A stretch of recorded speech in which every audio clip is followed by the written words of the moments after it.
je visite différentes unités déployées dans les régions afin de leur apporter le soutien du leadership de la mission, de me rendre compte sur le terrain de leurs conditions de vie et de travail, de les encourager et d'échanger avec eux pour savoir quelles sont leurs difficultés.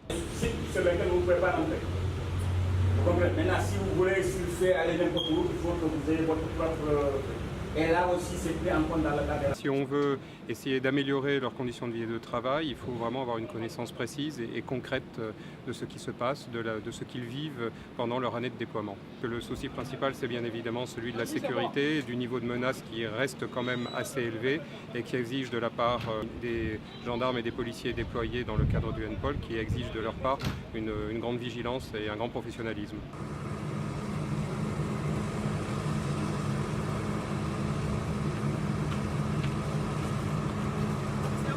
Ce soir, les UNPOL sortent dans les rues de Gao pour effectuer une patrouille de plusieurs heures, rassurer la population bien sûr, prendre contact avec elle, avec les personnes qu'ils rencontreront et dissuader toute activité délinquante, criminelle ou terroriste dans l'agglomération de Gao.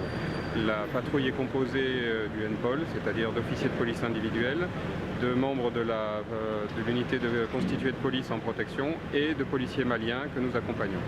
C'est important ce genre de patrouille pour la sécurisation de Gao? C'est essentiel, elles sont conduites tous les jours et tous les soirs. Dans toutes les localités où sont implantés des UNPOL, des patrouilles sont menées quotidiennement, de jour et de nuit, en compagnie des forces de sécurité maliennes lorsqu'elles y sont présentes. C'est une coordination quotidienne. Il faut savoir que des UNPOL sont placés dans ce qu'on appelle la colocation, c'est-à-dire qu'ils travaillent tous les jours dans les commissariats de police, les brigades de gendarmerie, où ils viennent pour conseiller, organiser des formations, évaluer les besoins, préparer les projets en équipement et également coordonner la programmation des activités opérationnelles avec les UNPOL.